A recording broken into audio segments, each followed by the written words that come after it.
it's me. You're probably wondering how I ended up in this situation. So, question number 1. What does environmental awareness mean to you? Okay, for me, environmental awareness, it would refer, hindi mo Tagalog, diba? So, na, it would help preserve the nature for the future and would help to reduce waste in our environment. Okay, thank you for that wonderful answer. So, number 2, how do you usually manage waste at home or in school? Okay, so I think this is a common answer. Of course, throw your trash in the right trash can. Question number 3. What problems or challenges do you face in practicing proper waste segregation or recycling? I think that would be influence in lack of discipline because a lot of people right now is lack of discipline and doesn't know the effect or consequences of throwing things whenever they want. Yes. Thank you for that. Number 4. In what ways can students help reduce plastic waste in their community? Students, I think they would organize a program that would clean not just the road but the community itself. So, last question number 5. What programs or actions would you suggest to improve environmental awareness and waste management in your school or community? I think program or action, right? So I think I would put signs about the consequences of throwing trash everywhere. And also, just like what I've said earlier, organizing a program not just for students but to the community. Namely, it is common name Clego. Yes, you can. Number 1. What does environmental awareness mean to you? Kanang importante kaya na siya kay para makakuan kuan sa atong ekonomiya ba nga limpyo atong komunidad pinaagi sa pag-kuan segregate sa atong mga basura. Yes. Number 2, sir. How do you usually manage this at home or in school? Kanya usap ba. How do you usually manage this at home or in school? I usually manage kanang yung kuan. Pag pinarong ilabay kung palitan sa nanay basurahan o natay mga basura dapat ato sila ilain din na to itipon-tipon kay kuan man na may malata di malata so kay bawon tag unsa na so ato gid sa ilain para nasi ko ba kanang plastics is pwede siya ma-recycle na. What problem or challenge do you face in practicing proper waste segregation or recycling? Kanang yung kuan kanang labi na magsunod to sa basura sa uban ba labi nang tiatuan yan ana ba sila nga kung makita ang basura sa yung komunidad bisag di imo imong puniton niya siyempre daghan ba kayo kanang dili responsible kay sa ilahang mga basura so kita di magsunod na mo gina nakadako nga challenges like for example daghan kay basura sa kanang maagian nimo nya di mo mabuhat nga kuan tanan ng imong punitor o ilabay sa akong basura kay lagi ka kayo challenges dito. In what way can students help reduce plastic waste in their community?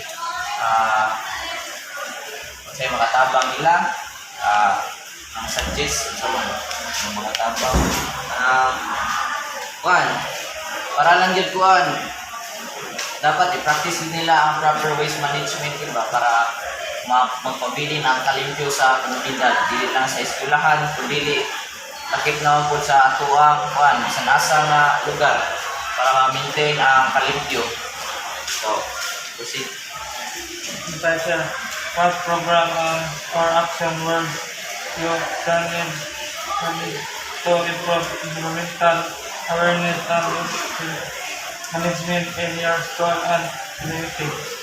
Program ta, palitan ka ng mga palimpyo, ka ng palitan anak sa barangay ka na nag-announce of one ba, proper waste management na tuan, nga programa para mapabili ng kalimpyo sa komunidad.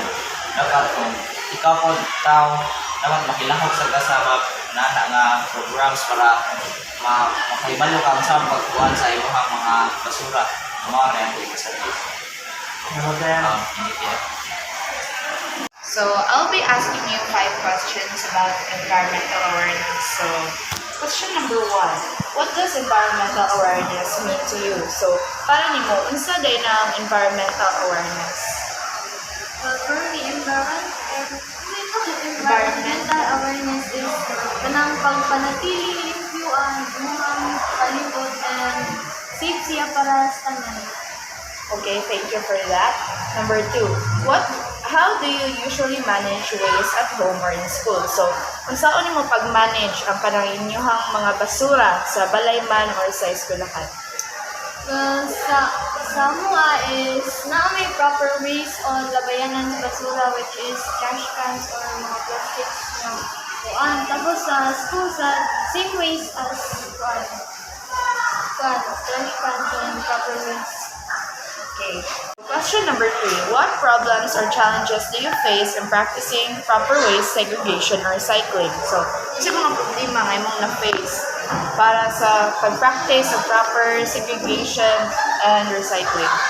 Maybe because kana ang kuan sa imong palibot is pataka naglabay ng mga tao tapos kay murag kanang wala sila saktong behaviors para may proper labayan. So, thank you. Number 4, in what ways can students help reduce plastic waste in their community? So, sa unsang pamaagi ang students makapagamay sa mga waste na nasa palibot? Maybe mag-start sila brand campaign ganina kanang kuan siya kanang gaman siya posters na kanang kuan student siya eskwelahan na dapat ilapay sa proper ways ang mga kuan basura. Programs or actions would you suggest to improve environmental awareness and waste management in your school or community? So, kung sa mga programa nga imong ikasuggest sa school or sa community para ma-reduce ang kanang mga waste? Maybe first things first is try about programming about para ma-aware ang mga students about mag-clean up sila ba sa schools tapos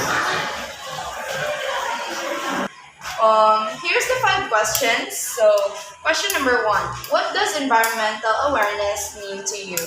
Ang environmental awareness ka na ng para nako. Ang sa nagtabo karon dapat aware ka kaya para makakuan ka, maka-adjust ka kung sa buhatan mo para sa So, question number 2, how do you usually manage waste at home or in school? in school kaya kanang kuan kung nakoy basura isod na ko sa akong bulsa sa bag din sa kuan sa balay kay kuan na siya na isod basurahan ng basura. So, thank you for that. Question number 3, what problems or challenges do you face in practicing proper waste segregation or recycling? Karon man gud kay di na gina siya mapugnan karon na yung ban naglabay din. Kuan kung makita ka naglabay na nabita ilapay din mo kay karon madama yung kanila. So, question number 4. In what ways can students help reduce plastic waste in their community? Nag-implement sila ka ng mga waste, ng management ba, ng nagutan sa mga sako ba sa mga area na dagang basura. Din sa eskwelahan, kanang ba, nang mag-basura sila din sa mga na trash ka na ilang pagsulit sako, iusa na. So, question number 5, last question. What programs or actions would you suggest to improve environmental awareness and waste management in your school or community? ito waste management sa yung mga estudyante magsuri-suri sa kada classroom, also sa community, kanang ng track nga magsuri-suri nga mag-grupo. So I'm going to ask you 5 questions about environmental awareness. So, what does environmental awareness mean to you? The environmental awareness means to me because in that way man god kay kanang kahibaw man ita kung mas ma-aware ta ba kung unsa lay natabo sa atong environment, especially karon nga kanang daghan na kayo ang kanang namutol og kahoy which is nag-cause siya kanang landslide gani. Number 2, how do you usually manage waste at home or in school? I manage my waste at home and school by segregating the biodegradable, non-biodegradable, and hazardous things. Also, I don't throw my trash anywhere. What problems or challenges do you face in practicing proper waste segregation or recycling?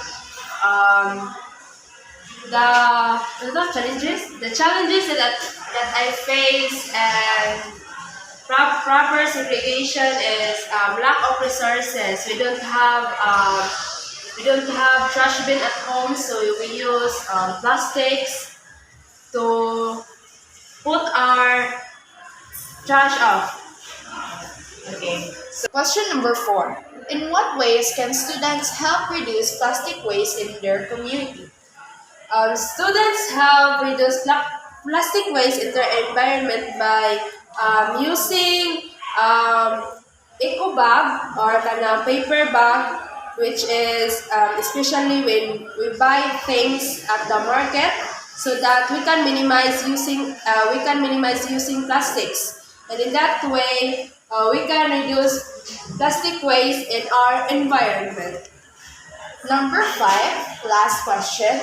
What programs or actions would you suggest to improve environmental awareness and waste management in your school or community? The action that I would suggest is that to make advocacy, whereas maybe in a simple way that can reduce waste in a proper way, such as basura mo, ibulsa mo, and clean in green.